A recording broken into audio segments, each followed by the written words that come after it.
A judge openly humiliated Karoline Leavitt in the courtroom. Just minutes later, she had him in handcuffs. What happened next was nothing short of unbelievable. Karoline Leavitt was no stranger to high-pressure situations.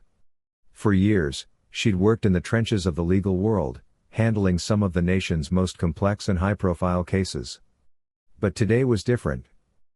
As she stepped into the courtroom of Judge Howard Gates, a man infamous for his sharp tongue and unpredictable rulings, she felt the weight of what was ahead.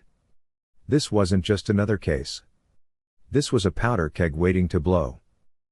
The hearing revolved around a major government ethics scandal, one with the power to ruin careers, shatter political alliances, and send shockwaves across the entire state. The defendant? A wealthy real estate mogul with strong political ties, accused of diverting public funds into his private projects. The evidence was overwhelming. Leavitt had spent weeks carefully building her argument. But nothing could have prepared her for the hostility waiting inside Judge Gates's courtroom. As she approached the plaintiff's table, the atmosphere was thick with tension. Judge Gates didn't even glance her way. Instead, he slowly and deliberately flipped through a file, each movement laced with contempt. The courtroom was silent, not just out of formality, but by design. It was a silence meant to intimidate. Finally, without looking up, Judge Gates spoke. "Miss Leavitt," he drawled, his voice dripping with sarcasm, "I assume you've brought something of value today. Or should we skip ahead to the part where you waste everyone's time?" A few quiet chuckles came from the back of the room. Leavitt clenched her jaw but didn't react. She had dealt with worse than an arrogant judge. What she didn't know yet was that the situation was about to flip, and no one saw it coming. Most of the laughter came from the defense team, their smug faces barely hiding their amusement. Leavitt ignored them. She stayed focused. "Your Honor," she began, her voice calm and assertive, "the evidence will speak for itself. This case involves the misappropriation of taxpayer money, and my responsibility is to ensure that the facts are presented clearly." Judge Gates leaned back in his chair, feigning boredom. "Taxpayer dollars, huh?" he scoffed. "Because that's never been the basis of a frivolous lawsuit." Leavitt's jaw tightened again, but her voice remained steady. "With all due respect, Your Honor, I don't think felony-level corruption charges can be considered frivolous." Their eyes met, his cold and calculating, hers steady and resolute. But before she could continue, he cut her off again. "Miss Leavitt, spare me the speeches. Just get to the point. I don't have all day to sit through whatever grandstanding you've prepared." A low murmur spread through the gallery. The courtroom wasn't packed, but those present felt it. This wasn't just tough questioning. This was personal. Karoline took a deep breath, recalibrating. She understood exactly what Gates was trying to do: throw her off, control the rhythm of the trial, and force her into a defensive stance. But she wasn't going to give him that win. She picked up a folder from the table and opened it slowly and deliberately. "Your Honor," she said, "I'd like to direct the court's attention to Exhibit A. These financial records clearly demonstrate." Gates interrupted again, his tone oozing sarcasm. "Do you always try to drown people in paperwork? Or is this just your way of overcompensating?" The atmosphere shifted instantly. Defense attorneys smirked. A few reporters glanced at each other. Still, Leavitt didn't even blink. She had long ago learned that men like Judge Gates fed off intimidation, and the only way to beat them was to stay unshaken.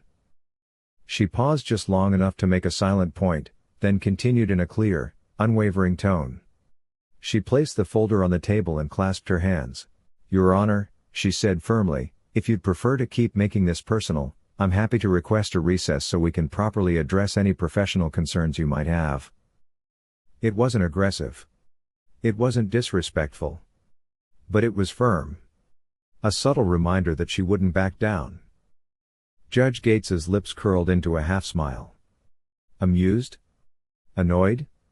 It was hard to say. But one thing was clear: he wasn't done. Not by a long shot. "Oh, I don't have any concerns, Miss Leavitt," the judge sneered, his voice thick with sarcasm. "I just know a weak case when I see one."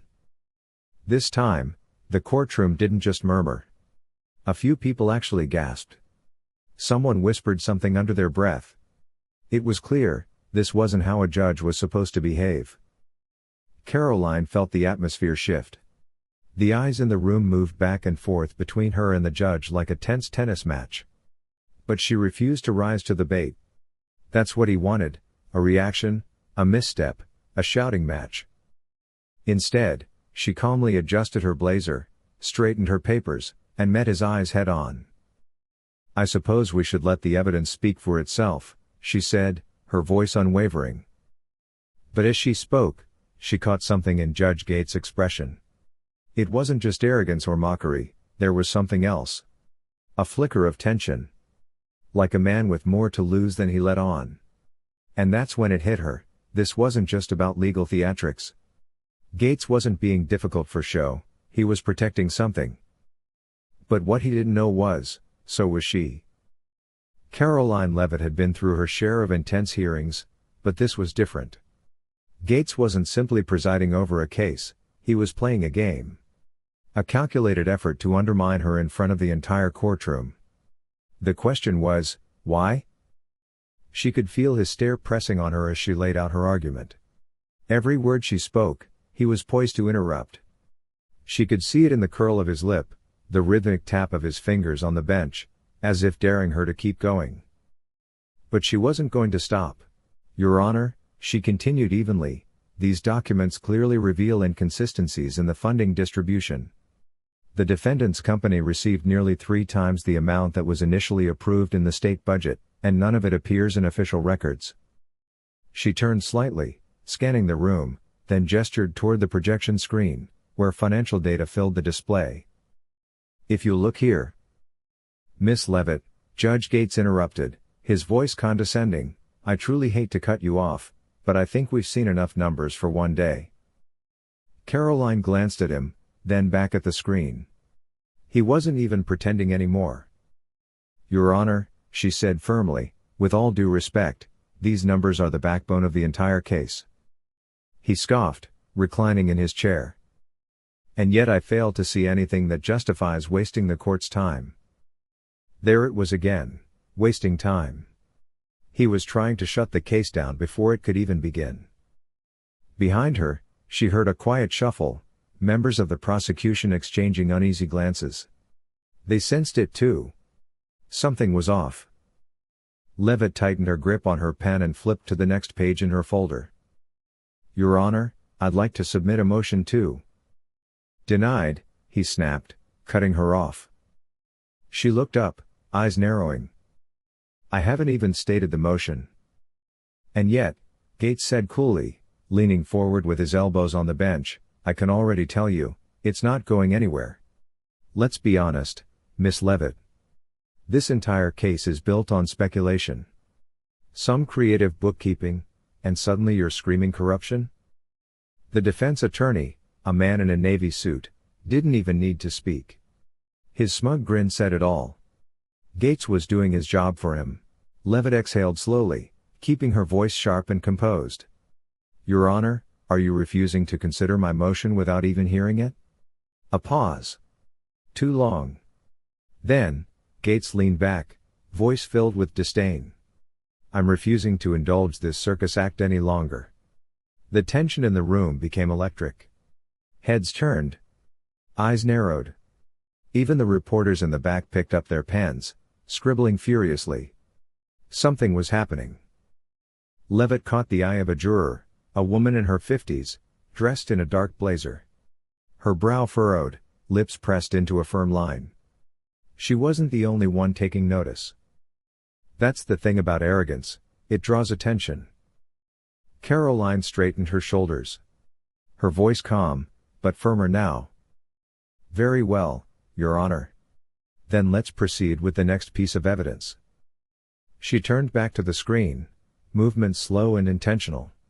She clicked to the next slide, her tone unwavering, but with a new edge. "This document, obtained through subpoena, shows that Miss Leavitt." His voice had changed. She stopped. Looked at him. Judge Gates was no longer lounging in his chair. No smug grin. No finger tapping. His hands were clasped. His mouth a tight line. Something had changed. Approach the bench. It wasn't a suggestion. Karoline hesitated for a moment, then calmly placed her papers on the table and walked toward the bench. The courtroom fell silent as she approached. Judge Gates lowered his voice just enough so only she could hear. "I'd strongly advise you to reconsider the path you're going down, Miss Leavitt." She tilted her head slightly, her tone composed but firm. "Excuse me? I'm saying," he murmured coldly, "some battles aren't worth fighting." She let his words hang in the space between them. Then, without breaking eye contact, she leaned in, just an inch closer. "I don't scare easily." A muscle in Judge Gates's jaw twitched. Karoline turned and walked back to her table. But in that moment, she understood everything. This wasn't about legal posturing, it was a threat. Subtle. Wrapped in authority. But a threat nonetheless. She had walked into this courtroom expecting resistance, maybe even hostility. But this ran deeper. Judge Gates wasn't just biased. He was hiding something, or protecting someone. Leavitt adjusted a few papers, keeping her face unreadable.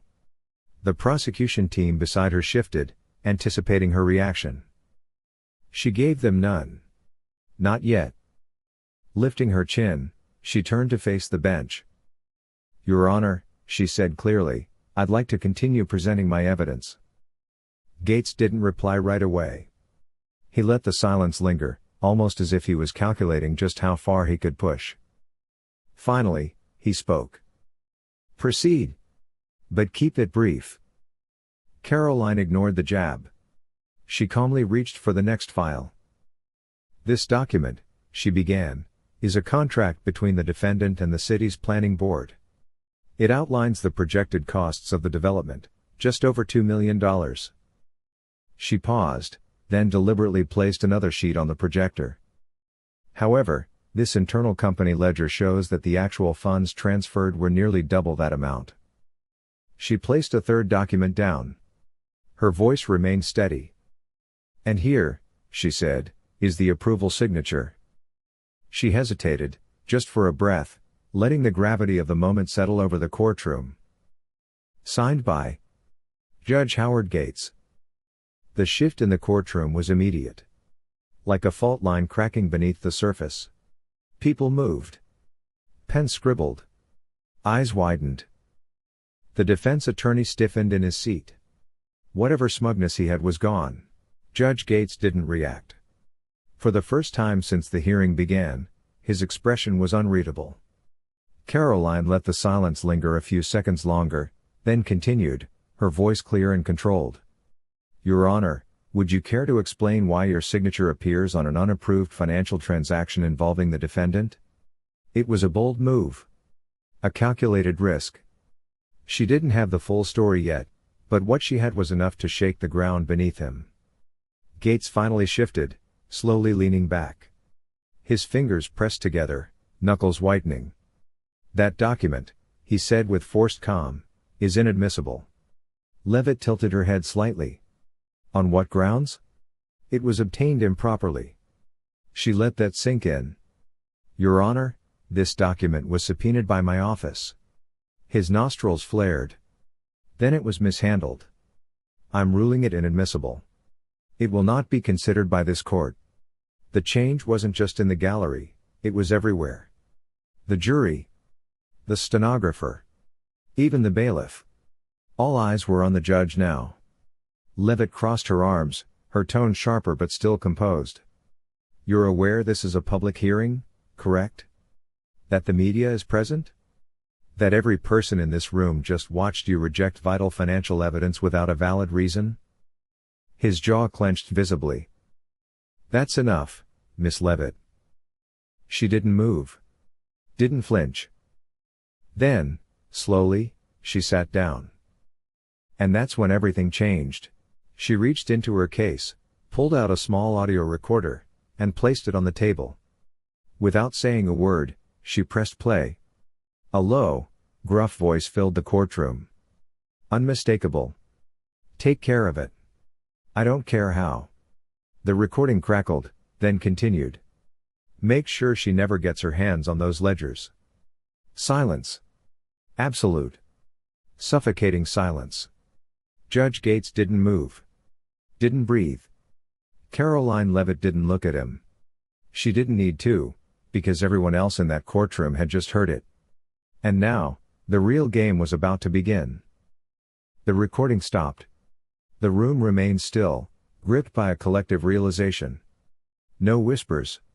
No speculation. Just stunned silence. Judge Howard Gates had been caught. Leavitt didn't react. Her eyes stayed locked on the recorder, as if daring him to challenge what had just been revealed. But he didn't. Across the room, the defense attorney blinked, his composure slipping. That familiar smirk was gone, replaced by something far closer to dread. He turned to his client, the powerful developer whose empire had been built on political favors and backroom deals. The man looked like the blood had drained from his face. Judge Gates finally cleared his throat, his voice tight. Miss Leavitt. I don't know where you obtained that recording. That's not the question you should be asking, Your Honor, she said, cutting him off. Her voice was calm, unwavering. The real question is, who are you talking to? His fingers curled into fists. This is outrageous, he snapped. This hearing is spiraling into chaos because of your grandstanding. Chaos? Leavitt echoed, her tone almost amused. I'd say this is the first moment of clarity we've had all day. Finally, a little transparency in this courtroom. The tension in the room spiked again.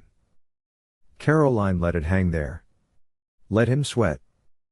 Then, without another word, she reached for a document and slid it across the table. Your Honor, this is a transcript of a wiretap, legally obtained during our investigation. She tapped the top of the page. It corroborates everything you just heard in that recording. Judge Gates stared at the document. But he didn't touch it. His chest rose and fell more noticeably now, his breathing louder, unsteady. Leavitt turned toward the bailiff. Officer Reynolds, would you please read the highlighted section? The bailiff hesitated, just for a moment, then picked up the page. His voice was steady, but the weight of the words made the room feel smaller. We'll take care of her. Leavitt doesn't have anything solid yet, but if she does, I'll make sure it never sees the inside of a courtroom. A sharp inhale came from somewhere in the gallery. Leavitt folded her hands. I'd like to submit this into evidence, Your Honor. Judge Gates's eyes darted toward the side exit.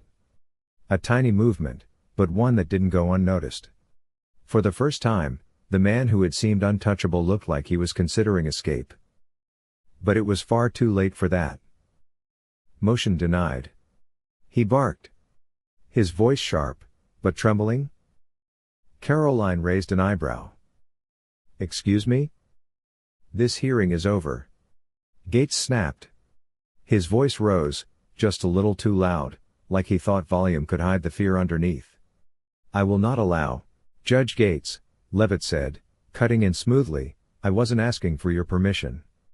And then she did it. The move she'd been waiting for. She turned to the back of the courtroom and gave the smallest, most subtle nod. A door opened. Footsteps echoed against the polished floor. Then a firm, authoritative voice rang out, Judge Howard Gates, you are under arrest. Gasps exploded around the courtroom. Reporters fumbled with phones. Cameras clicked. The jury sat frozen. Even the defendant, the man who thought this trial was just a formality, looked like someone had pulled the floor out from under him. Gates didn't turn. Didn't speak. He just sat there. Eyes locked on the surface of his bench, as if he could will it all away by refusing to move. But reality had already caught him. Karoline Leavitt remained seated as two officers flanked the judge. One reached for his arm. The other produced a pair of handcuffs. This is absurd, Gates muttered, though the fire in his voice had all but disappeared. The officer didn't even blink. You have the right to remain silent, he said. And for the first time in his career, Judge Howard Gates was. The metallic click of the cuffs echoed through the room. Final. Irrevocable. The once commanding figure behind the bench now sat slumped, his expression frozen in disbelief. Around him, the room erupted into murmurs. Reporters scrambled to document the moment. Even the jury, sworn to stay impartial, couldn't mask their shock. But Karoline Leavitt didn't flinch. She didn't smile. She didn't gloat. Because this wasn't about revenge. It was about justice. Judge Gates finally found his voice, barely above a whisper. "You can't do this." The officer holding his arm didn't budge.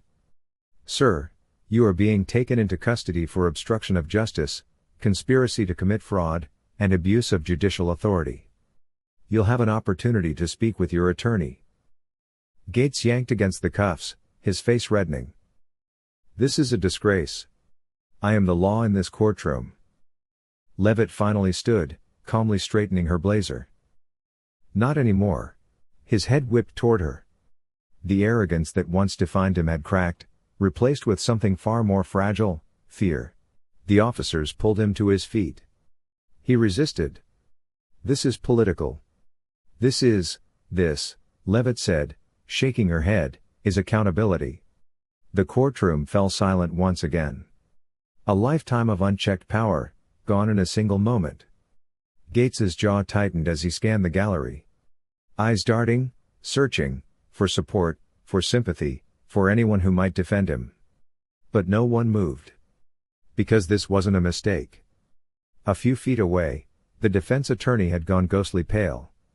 And the developer, the man whose influence once stretched through the corridors of power, looked like he had just watched his empire collapse. No one had thought Charles Lawson, the man who believed his influence could shield him, would falter. But he was. His fingers gripped the edge of the defense table. His breathing had gone shallow. Karoline let her eyes rest on him for a moment, then calmly turned back toward the judge. "Your Honor," she said, her voice steady and measured. "If you have anything to say, I'd suggest you save it for your arraignment." Gates opened his mouth, then closed it. Because there was nothing left to say. The officers began to escort him toward the side exit. But before they reached the door, Lawson finally found his voice. "Wait, wait." His chair scraped loudly as he stood, panic written across his face. His eyes darted between Gates and Leavitt. "This is getting out of hand. We can work something out." Karoline turned, lifting an eyebrow. "Work something out?" Lawson swallowed hard, visibly unraveling. I mean. There's no need for this kind of public spectacle." His voice trembled, trying to sound reasonable, desperate to regain control. "Let's be reasonable," he said. "Let's talk." Leavitt studied him in silence for a moment. Her gaze was sharp, unyielding. Then she took a single step forward. "You seem nervous, Mr. Lawson." He opened his mouth, but no words came. She tilted her head slightly, voice low but cutting. "Why would that be?" He gave a hollow laugh, shaking his head. "Nervous? No. This is insane. You don't seriously believe Gates is guilty, do you?" Karoline let the question hang in the air, heavy and undeniable. Then she answered. "Do you?" Silence. The officers resumed their march, leading Gates through the door. And when it clicked shut behind him, the weight of the moment settled over the courtroom like a heavy fog. This wasn't just a trial anymore. It was the unraveling of a system that had long been protected by fear and power. And Karoline Leavitt wasn't finished. She turned, looking at the jury, at the empty judge's seat, and then at the defense table. "I believe," she said calmly, "we still have a trial to complete." But after what had just happened, everyone in that courtroom knew this was only the beginning. The air felt different now. Lighter. As though the weight of years of corruption had finally been lifted. Gates was gone, dragged out in cuffs, and the aftershock of that truth still echoed like the final note of a symphony. Karoline took her seat once more, calmly adjusting the papers in front of her. The trial wasn't over. But the biggest obstacle was gone. She looked across at Lawson. The man who once oozed smug confidence was now eerily quiet. His demeanor had shifted, less arrogant, more calculating. Trying to assess the damage. Trying to figure out just how much of his safety net had been torn away. Karoline could see it. The gears turning behind his eyes. Without Gates on the bench, his team had to rely on merit. And they had none. She leaned forward slightly, voice cool and composed. Mr. Lawson, would you like to proceed with today's session? Or would you prefer to discuss a plea? His jaw tightened. This is a witch hunt. Karoline gave a faint smile. No, Mr. Lawson. This is justice. He scoffed, shaking his head. You think one corrupt judge changes anything? You think this means you've won? Leavitt didn't respond immediately. She let the silence do the work. Let the weight of the moment press down. Then she spoke. I think it means the system still works. That no matter how powerful someone believes they are, the truth will always catch up to them. Lawson exhaled sharply. But he didn't argue. Because he had nothing left. The judge's seat remained empty. But it didn't matter. The balance had shifted. The prosecution team exchanged glances. One of Karoline's colleagues leaned in. This might be a good time to push for a deal. Karoline considered it. Her eyes narrowed slightly. She could feel it, that energy in the room. The jury watching her. The press already scrambling. They'd witnessed something historic. But she wasn't going to let it end with a quiet bargain. She stood. Your Honor. She paused, correcting herself for the new presiding judge.